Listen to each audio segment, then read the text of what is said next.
오늘 충성이라는 주제를 가지고 하나님 말씀을 또 이렇게 전해야 된다라는 이야기를 듣고요. 갈라디아서 말씀을 보면서 충성에 대해서 여러 가지로 좀 이렇게 묵상하는 시간을 가졌습니다.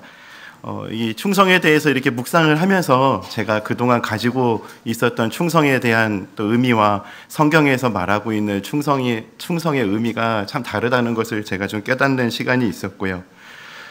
우리나라 국어사전을 보니까 충성의 의미가 이렇게 쓰여져 있었습니다. 진정에서 우러나오는 정성. 그러니까 마음에서 이렇게 우러나와서 이렇게 하는 정성, 그걸 가지고 충성이라고 하더라고요. 마음에서 우러나오는 정성을 가지고 헌신하고 또 뭐 봉사하고 이 국가를 위해서 뭘 하고 그런 것을 이렇게 충성이라고 우리가 많이 이해하고 있었는데 저도 충성하면은 좀 그런 그림을 가지고 있었던 것 같아요. 갈라디아서에 나오는 그 열매를 보면서 충성이라는 그 어원을 이렇게 찾아보니까 영어 성경만 봐도 충성이라는 그 의미가 무엇인지를 한눈에 알 수 있었습니다. 영어 성경 NIV 성경을 보니까 faithfulness, 즉 믿음이 충만한 상태, 이것이 바로 충성이다라는 것을 말하고 있다라는 것을 깨닫게 되었거든요. 세상에서는 마음에서 우러나오는 정성, 그것을 충성이라고 이야기하고 있고 성경은 믿음이 충만한 상태를 충성이라고 말하고 있다. 그때부터 이제 고민이 되기 시작했습니다.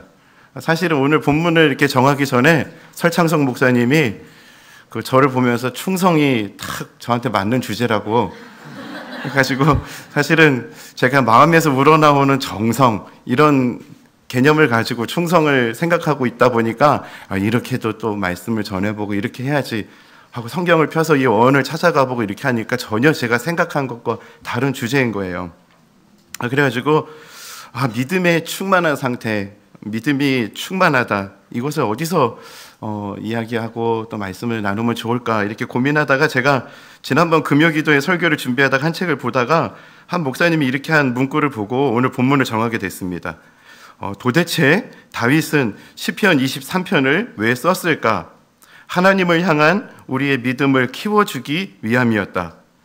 이 한마디가 오늘 본문을 결정하게 된 중요한 이유가 됐어요.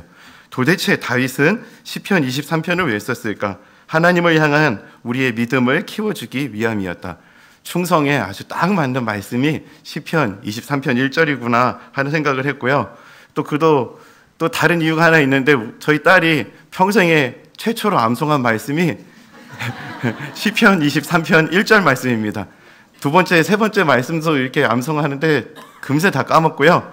지금도 시편 23편 1절 말씀은 잘 외우고 있습니다. 그래서 이런 상황들을 이렇게 맞춰볼 때 시편 23편이구나 하면서 시편 23편 말씀을 이렇게 정하게 되었고요. 또 오늘 말씀을 통해서 충성의 의미가 무엇인지를 우리가 한번 잘 살펴보는 시간이 되었으면 좋겠습니다. 며칠 전 저희 가족이 동물원에 다녀왔습니다. 동물원에 들어가서 이렇게 얼마 안 되니까요. 저기 호랑이도 있고 사자도 있는 거예요. 근데 저희 아이가 신나가지고 호랑이 사자를 향해서 막 돌진하는 겁니다. 그러면서 사자 이빨도 만져보고 호랑이도 만져보고 막 그러는 거예요. 근데 저는 그런 광경을 보고 하나도 놀라지 않았습니다. 왜냐면은 그 사자 호랑이는 사람이 만든 모조품이었기 때문에 제가 별로 놀라지 않았어요. 그 광경을 이렇게 보면서 또 제가 놀라지 않을 수 있는 그 명백한 이유가 있다라는 것을 또 생각해 보면서 제가 그런 생각을 하게 된 거예요. 우리가 믿는 하나님도 이럴 수 있겠다라는 생각을 해보게 된 것입니다. 우리가 믿는 하나님도 모조품인 하나님을 믿는 경우가 있을 수 있겠구나 하는 생각을 해보게 된 것입니다. 저희 딸이 여호와는 나의 목자시니 내게 부족함이 없으리로다 이렇게 암송하는 이 암송의 말씀이 그냥 모조품 사자 이빨을 만지듯이 그렇게 하나님을 대할 수도 있다. 우리 딸뿐만이 아니라 나도 그렇게 하나님을 대할 수 있구나 하는 것을 생각해 보면서 오늘 말씀을 한번 이렇게 살펴보게 되었습니다. 시편 23편 말씀을 보면은 참 많은 분들이 이 말씀을 가지고 설교하셨어요. 여러 가지 주제들이 참 많이 있습니다. 푸른 초장, 우리가 참 좋아하죠. 푸른 초장으로 인도하는 것 참 좋은 주제입니다. 쉴만한 물가, 이것도 좋은 주제입니다. 후반부에 또 기록되어 있는 죽음에 관한 이야기도 또 시편의 중요한 주제죠. 그리고 영원히 거하게 될 아버지의 집, 이것도 시편 말씀의 23편에 기록된 주제 중에 하나입니다. 그런데 정말 중요한 핵심 주제는 뭐냐면은 오늘 우리가 읽었던 시편 23편 1절 말씀이 전제되어 있지 않는 푸른 초장은 모조품이 될 수 있습니다. 시편 23편 1절 말씀에 기록된 그 하나님이라는 전제가 없이 쉴만한 물가는 모조품 하나님이 될 수 있다는 것이죠. 모든 푸른 초장, 쉴만한 물가, 그 다음에 사망의 음침한 골짜기, 아버지의 집에 영원히 살게 될 하나님의 그 소망의 약속, 이 모든 것들은 시편 23편 1절 말씀의 확고한 믿음을 통해서 우리가 대해야 되고 바라봐야지만 온전히 그 속에서 하나님의 은혜를 발견할 수 있는 것입니다. 우리가 푸른 초장으로 인도함을 구하는 것 참 좋습니다. 많은 분들이 우리 자녀를, 우리를 푸른 초장으로 인도하여 주시기를 기도하고 있습니다. 힘들고 어려운 세상살이에 지친 우리는 하나님 앞에 쉴만한 물가를 구합니다. 하나님, 쉴만한 물가로 좀 인도해 주시옵소서. 우리가 기도하는 기도 제목 중에 하나죠. 사망의 음침한 골짜기도 등장합니다. 우리가 인생살이를 하다 보면은 두려움의 상황들이 얼마나 많이 찾아옵니까? 그때마다 우리가 하나님 앞에 구하는 것이 있죠. 담대하게 해달라고, 두려움을 이기게 해달라고. 우리의 기도 제목 중에 하나입니다. 정말 어려운 이 세상을 살아가면서 앞으로 거하게 될 아버지의 집, 저 천국에서 영원히 살게 될 그 소망을 가지고 우리가 찬양도 얼마나 많이 부르고 있습니까? 주 예수와 동행하는 그 어디나 하늘나라. 우리가 여러 가지 기도 제목으로 이렇게 하고 있는 것들이 시편 23편 2절부터 기록된 여러 내용들이 실제로 우리의 신앙생활에 기도하는 기도의 제목과 아주 밀접하게 관련되어 있다는 것을 발견할 수가 있어요. 그런데 23편에 1절이 없이 2절, 3절, 4절, 5절, 6절까지 가는 것은 모조품 하나님을 경험할 수밖에 없는 길로 빠질 수 있다라는 것을 생각하면서 오늘 우리가 시편 23편 1절 말씀을 대했으면 좋겠습니다. 그런 의미에서 우리 다시 한번 시편 23편 1절 말씀을 한번 읽어보도록 하겠습니다. 다 함께 읽겠습니다. 시작. 여호와는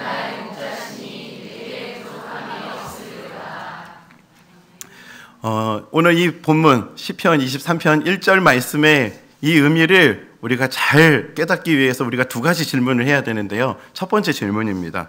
나 자신을 철저히 양이라고 인정하는가 하는 질문입니다. 다윗은 여호와는 나의 목자시니 라는 이 고백 속에서 나는 양이다 라는 것을 고백하고 있습니다. 그 전제가 깔려 있는 것이죠. 성경에서도 우리에 대해서 이렇게 얘기하고 있습니다. 이사야 53장 6절, 우리는 다 양 같아서 그를 행하여 각기 제 길로 갔거늘 여호와께서는 우리 모두의 죄악을 그에게 담당시키셨도다. 우리는 다 양 같아서, 한 사람도 빼놓지 않고 우리 모두는 다 양 같아서, 우리는 다 양 같다라는 이야기를 하고 있습니다. 제가 오늘 말씀을 준비하면서 양의 특징 몇 가지를 좀 봤는데요. 첫째는 양은 우둔한 동물입니다. 여러분, 양 조련사 있는 거 봤습니까? 양시오 이런 거 들어보신 적 있어요? 양 구르기, 양 점프하기, 양 뭐 하는 거 사실 우리가 별로 본 적이 없습니다. 양은 방어 능력도 떨어져요. 양은 누구랑 싸워서 이길 재주가 없습니다. 제가 야구를 좋아하는데요. 야구팀을 보면은 대표적으로 그 마스코트가 사자, 호랑이, 곰, 용 이런 거 있는데 양팀은 없는 것 같아요. 싸움을 잘 못해요. 양은 참 우둔하고 방어 능력도 떨어집니다. 세 번째는 양이 더럽습니다. 고양이는 스스로 씻을 줄도 아는데 양은 그런 능력이 없다고 합니다. 예전에 제가 선교단체에서 훈련할 때 우리 교회에서 하는 1:1 제자 양육 같은 거 이렇게 했었거든요. 그때 인도자는 목자, 또 공부하는 그 제자는 양, 이렇게 해서 목자와 양 이렇게 관계가 있었어요. 저한테도 몇 명의 이렇게 양이 있었는데요. 저희 이게 수련회 끝나고 이렇게 숙소에 이렇게 들어와서 저녁에 이제 교제할 때 제 양들이 이렇게 쫙 이렇게 와서 이렇게 같이 이야기 나누잖아요. 그때 한 양이 너무 냄새가 나가지고 제가 좀 씻고 와서 우리 교제하자 이랬다가 저보고 사꾼이라고 예수님은 냄새가 나도 다 품어주시는데 무슨 목자가 이래. 이랬던 곤욕을 치렀던 기억도 있습니다. 어찌됐든 양은 자기를 이렇게 씻을 줄 몰라요. 근데 다윗은 이런 우둔하고 그 다음에 능력도 없고 더러운 그런 양을 가리켜서 바로 내가 그렇다라는 이야기를 하고 있다는 거예요. 자기가 목자가 되어서 양들을 살펴보니까 딱 양들이 하는 그 모습이 바로 내 모습이다라는 것을 생각했다는 것이죠. 그런데 실제로 우리가 신앙생활을 하면서 당신은 양 같습니다라는 이야기, 사람들이 그렇게 많이 인정하고 싶어 하지 않는 것 같아요. 그래서 몇 가지 제가 질문을 한번 좀 드려볼게요. 이 질문에서 단 한 가지라도 예외가 있다면은 당신은 양이 아닙니다. 첫째는 모든 사람과 잘 지낼 수 있다. 그럴 수 있으면은 양이 아니에요. 둘째는 두려움을 모른다. 오늘 저녁에 뭐 먹어야 될지, 내일 아들이 어떻게 가야 될지 그런 거에 대해서 전혀 걱정하는 게 없다. 이거 양이 아니에요. 용서할 필요가 없다. 용서는 필요가 없어, 내 사전에는. 왜냐하면 나는 실수를 안 하니까. 실수하지 않는 사람들이 있습니까? 전혀 그렇지 않죠. 이런 것들 어찌 보면은 하나도 우리의 삶에서 벗어나는 게 없는 것이죠. 우리 모두는 양과 같습니다. 근데 오늘 다윗이 자기 자신을 가리켜서 양이라고 했던 이 고백은 사실은 이보다 더 놀라운 고백인 것이에요. 한국에서 사람들이 주로 이렇게 욕을 할 때 동물을 콕 붙여가지고 욕을 하는 경우를 보게 되는데, 그때 많이 등장하는 동물이 있습니다. 뭐죠? 예. 제가 말하기가 참 민망했어요. 대신해 주셔서 감사합니다. 주로 이게 등장하는 동물이 개예요. 그 욕에 꼭 그게 붙어요. 근데 이스라엘 문화를 살펴보면은 이스라엘에서 그러한 욕에 등장하는 동물이 바로 양이었어요. 그 다윗이 그 욕에 붙여지는 그 동물을 가리켜서 자기 자신이 그렇다라고 이야기하는 것이에요. 여호와는 나의 목자시니, 우리 한국 버전으로 하면은 여호와는 나의 주인님이시니 나는 부족함이 없습니다. 그가 나에게 밥도 주시고 뭐도 해주시고, 이렇게 또 고백할 수 있었겠죠. 한국판으로 하게 되면은 이스라엘 백성들 문화 안에서 다윗이 나는 사람들이 그렇게 욕에 붙여서 쓰는 동물을 가리켜서 내가 그 동물과 같다라고 이야기하는 것은 철저한 자기 부인이었어요. 다윗이 이런 신앙을 고백했을 때의 다윗의 그 위치는 다윗이 왕이었거든요. 왕이었던 다윗이 사람들이 욕하는 그 동물과 같은 모습에 내가 양이다라는 고백을 했다라는 것은 참 대단한 고백입니다. 한 나라의 왕이 이처럼 자신을 낮춰서 신앙을 고백했다. 이거 참 많은 생각을 하게 되는 부분인 것 같습니다. 다윗은 심하다 싶을 정도로 자신을 양이라고 이야기합니다. 철저하게 자신이 양과 같음을 인식하는 것, 이것은 하나님 앞에서 믿음 생활하는 그리스도인들이 가져야 될 중요한 태도입니다. 철저하게 나 자신을 연약함을 인정하면 인정할수록 우리는 더욱더 하나님을 의지할 수밖에 없기 때문에 그렇습니다. 그래서 신앙이 성숙했다는 거는요, 내가 이것도 할 수 있고 저것도 할 수 있다라는 게 아니에요. 신앙이 성숙하다라고 할 수 있는 거는 내가 할 수 있는 것이 없습니다 라는 것을 고백하는 것이 신앙이 성숙하다라고 할 수 있는 것입니다. 제가 이렇게 스승의 날이나 명절에 꼭 찾아뵙고 인사드리는 목사님이 계시거든요. 그때 이제 어느 날 제가 목사님 찾아갔는데 목사님께서 저에게 이런 질문을 하시는 거예요. 목사님, 교회에서 가장 조심해야 되는 사람이 있는데 누구일까요? 너무 뜬금없는 질문에 제가 대답을 못하고 속으로 그런 생각을 했어요. 요즘 하도 신천지가 이슈니까 교회에서 조심해야 되는 사람 신천지? 사이비? 이런 생각을 했는데 목사님께서 침묵을 깨시면서 이런 답을 주시는 거예요. 뭐든 열심히 하는 사람 조심해야 됩니다.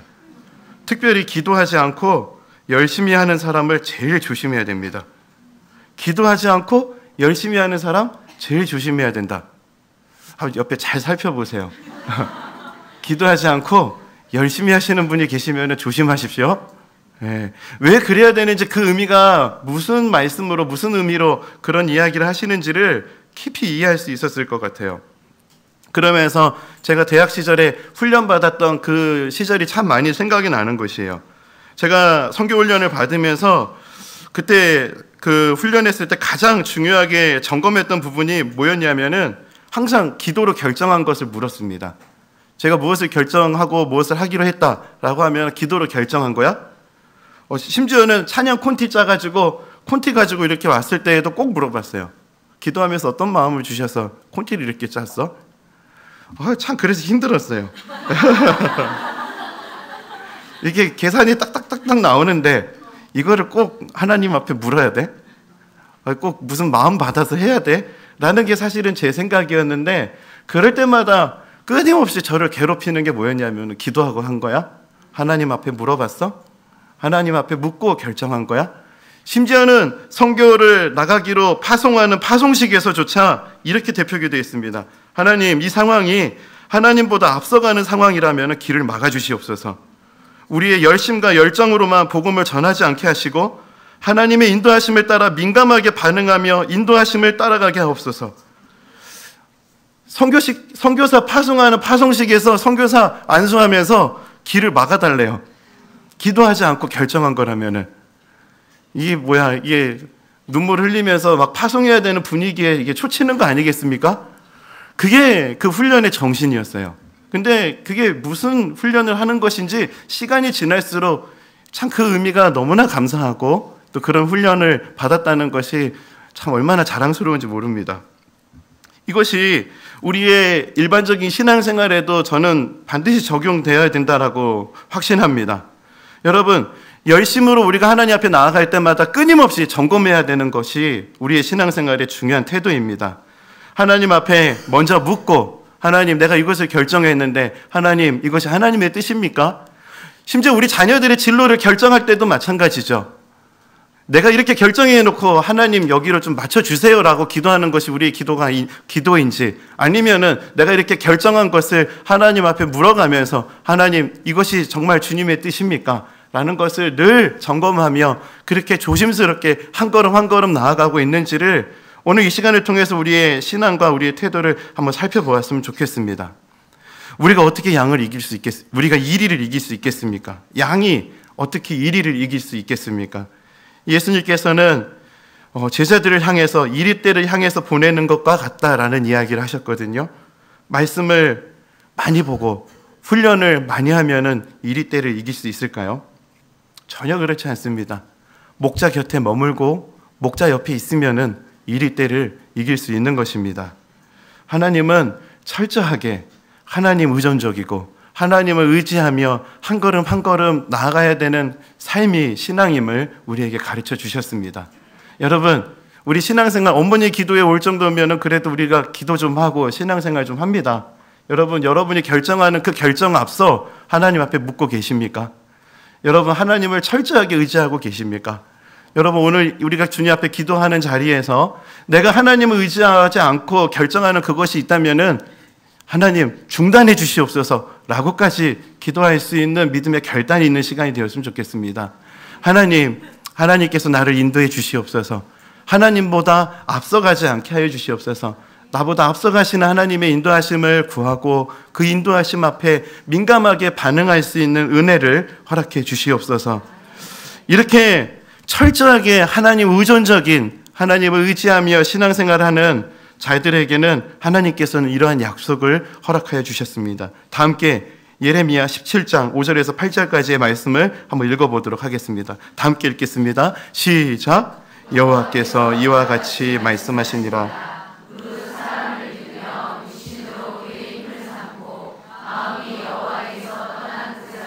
저주를 받을 것이라.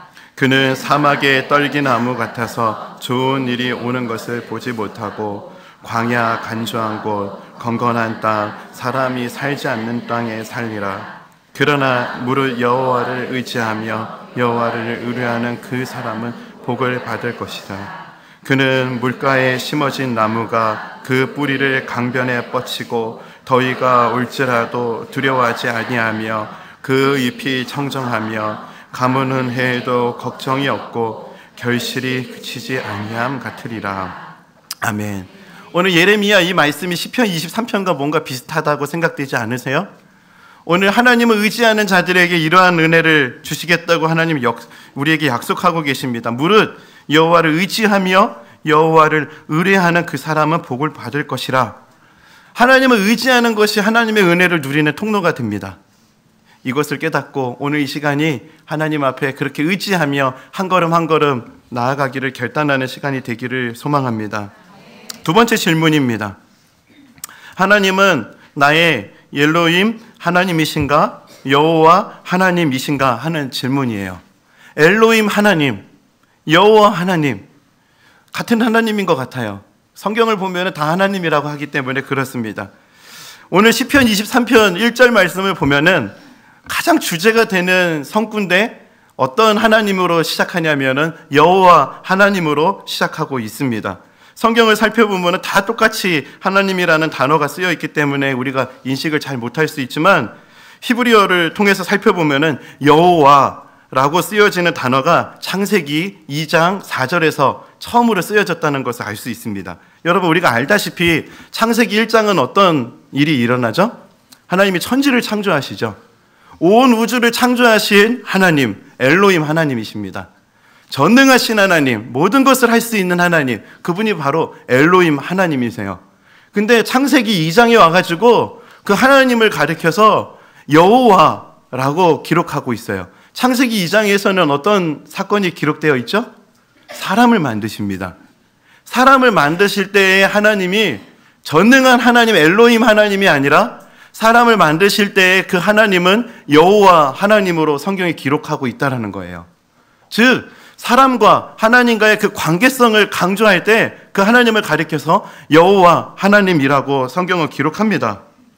오늘 이러한 의미에서 여호와의 이름이 쓰여지는 것을 우리가 생각해 본다면은 오늘 다윗이 여호와라고 고백하는 것은 하나님과의 깊은 관계 안에서 고백되어지는 하나님이심을, 하나님이라는 것을 우리가 알 수 있는 것입니다. 다윗은 하나님과의 깊은 관계 안에서 그 하나님을 가리켜서 여호와, 그 여호와는 내가 깊이 만나고 알고 있고 나와 깊은 관계를 했던 그 하나님은 나의 목자시다라는 고백을 하고 있는 것이죠. 푸른 풀밭으로 인도해 주실 수 있는 하나님, 엘로힘 하나님이십니다. 우리 김 집사님을 기도했더니 푸른 풀밭으로 가셨어. 그 엘로힘 하나님이에요.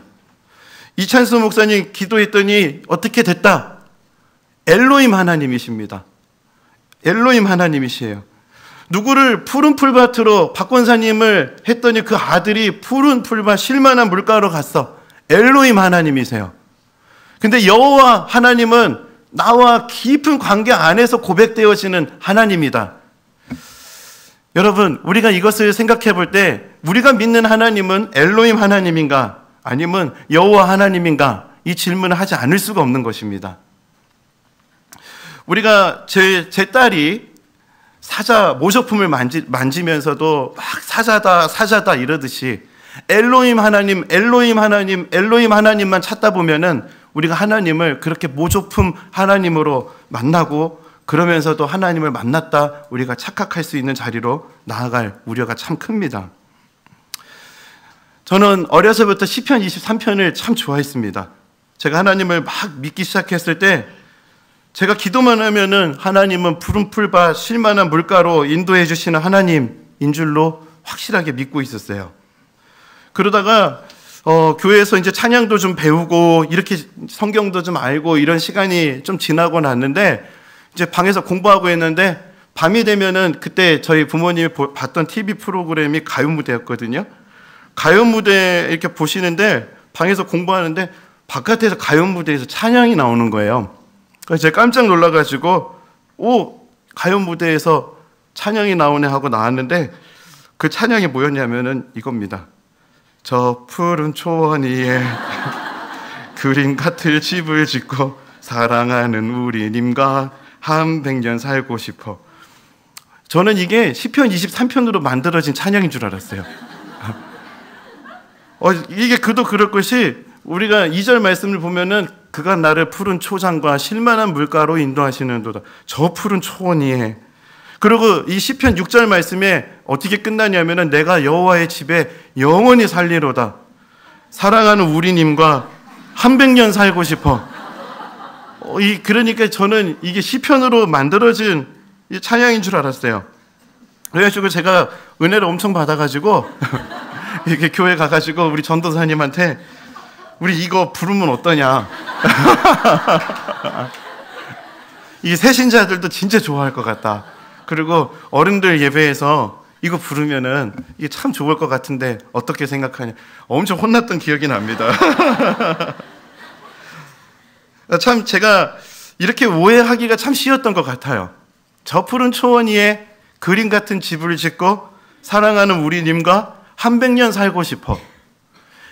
여호와라고 하는 나와 하나님과의 깊은 관계성에서 고백되어지는 고백 없이 푸른 초장, 쉴만한 물가, 여호와의 집에 한 100년 살고 싶어. 사실은 그 1절의 이 신앙의 고백이 없이 우리가 이렇게 고백하고 그것을 추구하는 것은 남진이라는 가수가 부르는 이 저 푸른 초원 위에 이거를 부르는 것과 같은 신앙생활이 될 수 있다는 것이에요.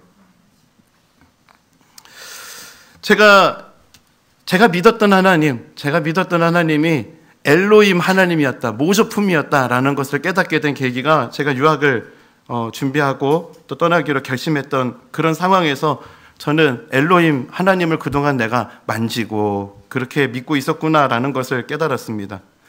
제가 기도하면 하나님이 참 신실하게 응답해 주셨어요. 척척 들어주신 하나님이셨습니다. 신학교에서 공부하는 전도사님들이요, 저만 보면은 물어봤던 질문이 있어요. 그게 뭐냐면은 아버지가 목사님이셔? 라는 질문이었어요. 왜 그런 질문을 했냐면은 참 존경받는 스승님들이 계시는 교회들을 거치면서 사역을 배울 수가 있었거든요. 그러면서 옆에 있는 전도사님들이 물어보는 거예요. 빽있냐고. 아버지가 목사님이냐고. 참고로 저희 아버지는 제가 전도했습니다. 기도한 대로 하여튼 그렇게 하나님이 인도해 주셨어요. 결혼도 마찬가지였어요. 그 교회에서 제일 이쁘고 착하고 믿음 좋은 자매님을 하나님 만나게 해주셨어요. 만남의 축복까지 척척척척. 예. 인터넷으로 이게 올라간다 그러기 때문에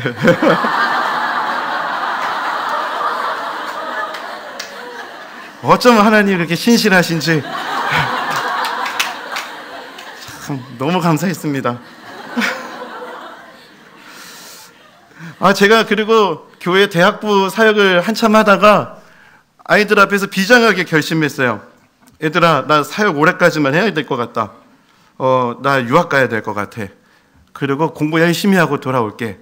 그때까지만 해도 사실은 제 마음속에 흘러나왔던 고백은 저 푸른 초원 위에 그림 같은 집을 짓고 이거였어요. 저 푸른 초원 위에 하나님 척척척척 나를 그렇게 인도하실 것이야. 푸른 풀밭으로 쉴만한 물가로 나를 인도하시는 분이 바로 하나님이야. 그렇게 하면서 아주 고별 설교 멋있게 하고 사임했어요. 지금 생각하면은 얼마나 낯간지러운지 모릅니다. 그때 제가 고별 설교할 때 그랬거든요. 한국교회를 위해서 내가 공부하러 가겠다고 하고 울었어요. 근데 분당 우리 교회 왔는데 담임 목사님이 한국교회는 무슨 한국교회냐, 내 교회 하나 하는 것도 이게 보통 일이 아닌데, 하나님께서 우리 그 아이들의 머릿속에서 그 설교를 다 지워주시기를 내가 그때 왜 그랬는지 모르겠어요. 근데 아무튼 그때는 참 감동적이었어요. 애들이 다 울었어요. 한국교회를 살리기 위해서 내가 공부하러 간다. 막 돌아올게 다시. 막 분당 우리 교회 오니까 이게 진짜 낯간지러운 부끄러운 일이라는 것을 참 깨달았지만, 어찌됐든 그렇게 결심하고 사임을 했거든요. 이게 빵빠레가 울려 퍼지고 저 푸른 초장으로 쉴만한 물가로 하나님 그렇게 척척척척 인도해 주시는 그 하나님을 기대했어요. 근데 전혀 반대의 상황으로 흘러갔습니다. 영어 점수 그렇게 따기 힘들 줄 몰랐어요. 영어가 그렇게 어려운 줄 몰랐습니다. 정말 영어 공부하느라고 죽을 뻔했어요. 사역보다 더 힘들더라고요. 그리고 그 학교 합격증 가지고 그 교회 가가지고 한 번 또 설교하게 됐어요. 그때도 생각하면 낯간지러워요. 애들아, 약속을 지켰어. 학교 합격했어. 갔다 올게. 한국교회를 살리기 위해서. 왜 그랬는지 모르겠습니다. 그래서 아이들이 나와가지고 헌금 내주세요. 잘 갔다 오라고 비행기 티켓도 좀 하고, 그리고 몸에 손도 얹고 기도해주고. 그러고 났는데 다음에 비자가 안 나오는 거예요. 학교만 되면 다 갈 줄 알았는데 비자에 문제가 있는 줄을 상상도 못했습니다. 아니, 이게 푸른 풀밭으로 가야 되는데 자꾸 사망의 음침한 골짜기가 나와가지고 제가 참 당황스러웠어요. 그렇게 비자가 안 나오면서 그 시간이 1년이 지나고 2년 가까운 시간이 되어지고, 사실은 이것이 긴 시간이지만 저희 가정이 직면하는 문제는 그 시간 동안 상당히 컸어요. 재정의 공급이 끊어졌죠. 그러면서 아무것도 안 되는 상황이었어요. 나중에 이제 2년 가까이 시간이 되자 이제 유학을 반쯤 포기했습니다. 이게 아닌가 보다 하고 이제 교회 사역을 다시 시작하고자 하고 이력서를 넣기 시작했어요. 그때까지만 해도 척척 열릴 줄 알았어요. 한 교회에서도 저를 불러주지 않는 거예요. 이런 질문 하시는 분들도 계실 것 같아요. 큰 교회만 쓰니까 다 떨어졌겠지. 아니에요. 동네 작은 교회도 이력서 내는데 다 떨어졌어요. 교회 새벽 기도를 가도 그 교회 목사님이 저보고 다른 교회 가서 새벽 기도 하라고 그러시더라고요. 정말 안 돼도 이렇게 안 될 수는 없었습니다. 그래서 이게 목회의 길이 아닌가 보다 하고 세상에서 하는 일들을 알아봤어요. 영어 학원도 지원도 해보고요. 떨어지더라고요. 그 다음에 무슨 마트에서 야간 알바하는 것도 떨어지고, 마지막으로 최후의 자존심, 군포시청 옆에 있는 편의점, 거기 지원을 했는데 편의점 알바도 떨어졌어요. 정말 안 돼도 이렇게 안 될 수가 없었습니다. 그러면서 제가 그때 참 불면증으로 잠도 못 자고 참 많이 힘들었던 시간이 있어요. 분명히 하나님은 푸른 초장으로 나를 인도하시는 분인데, 쉴만한 물가로 인도하시는 하나님이신데 도대체 하나님은 뭐냐고, 그때 참 하나님을 많이 원망했던 것 같습니다. 이런 저의 개인적인 상황도 참 버거웠는데 저희 아내도 참 그때 많이 힘들었어요. 2차례 유산이 있었어요. 유산이 있으면서 저희 아내가 임신이 어렵다는 의학적인 판단도 받게 됐습니다. 그 진단을 받았을 때 얼마나 절망스러웠는지 몰라요. 그 이후에 2차례의 수술이 있었어요. 수술비가 이렇게 들어가면 들어갈수록 이제 어떻게 해야 될지 모르는 참 난감한 상황이었습니다. 이제 전셋집도 빠지고, 처갓집에 들어가서 며칠, 저희 부모님 집에 들어가서 며칠, 이렇게 지내야 되는 상황에서 안 돼도 이렇게 안 되니까 참 그때마다 하나님은 얼마나 원망했는지 모릅니다. 살아계시냐고, 그분은. 하나님은 목자라면서 푸른 풀밭도 가고 쉴만한 물가도 좀 인도해 주셔야 목자지. 이게 목자야? 이게 제 고백이었어요. 아니, 목회가 아니면은 세상 일이라도 좀 할 수 있게 해주던가. 세상 일도 안 되고 아무것도 못하고 이게 뭐야? 이게 무슨 목자야? 시편 23편은 다 거짓말이야. 사실은 좀 하나님 앞에서 그렇게 원망을 하면서 참 긴 시간을 보냈습니다. 잠을 못 자고 참 힘들었어요. 그렇게 하나님을 부르고 하나님 있냐 없냐 이런 것을 따지고 있을 때, 그때 하나님 앞에 제가 깨달은 것이 뭐냐면은, 제가 믿었던 하나님이 엘로힘 하나님이었던 거예요. 엘로힘 하나님, 우리 김 목사님을 인도해 주시는 엘로힘 하나님, 우리 김 집사님 쉴만한 물가로 인도해 주셨던 엘로힘 하나님, 나의 하나님은 없었던 것이죠. 모조품 하나님을 만지작거리면서 하나님을 만났다라고 착각하고 오해했던 그런 제 모습들을 하나님이 하나씩 직면하게 하셨습니다. 하나님 앞에 직면하니까 참 이 말씀으로 제가 하나님 앞에 처절하게 회개했던 기억이 나요. 요한일서 2장 16절입니다. 이는 세상에 있는 모든 것이 육신의 정욕과 안목의 정욕과 이생의 자랑이니 다 아버지께로 쫓아온 것이 아니요 세상으로 쫓아온 것이라. 유학을 가고자 했던 이유가 낱낱하게 드러났어요. 조금 더 이력서에 한 줄 쓰려고, 조금 더 뭘 해보고자, 했던 제 안에 욕심과 야망이 있었다는 것을 하나님 앞에 깨닫게 되었어요. 참 목사를 하면서도 이것을 직업으로 했었다라는 제 철저한 잘못된 모습도 깨닫게 해주셨어요.